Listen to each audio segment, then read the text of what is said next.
திருப்பி நீ கொடுக்க நீ ஒண்ணா தந்தத பத்தா திருப்பி நிச்சயம் நான் தருவேன் வண்டியில மாமன் பொண்ணு ஓட்டுறவன் செல்ல கண்ணு எங்க வீட்டு ராணி வர எல்லாம் வந்து பார்த்துக்குங்க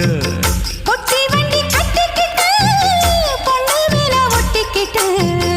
ராணிக்கு தராசா எங்க மாமே வரார் பார்த்துக்குங்க ஒட்டிக்க போற பொண்ணு ஒட்டிக்கிட்ட தப்பில்ல செல்ல கண்ணு தப்புன்னு யாரு சொன்ன கண்ணன் தொட்டு தாளத்தை போடு நல்ல அட அப்படி போட்டுக்க ஆசைய பார்த்துக்கட வண்டியில மாமன் பொண்ணு ஓட்டுறவன் செல்ல கண்ணு எங்க வீட்டு ராணி வர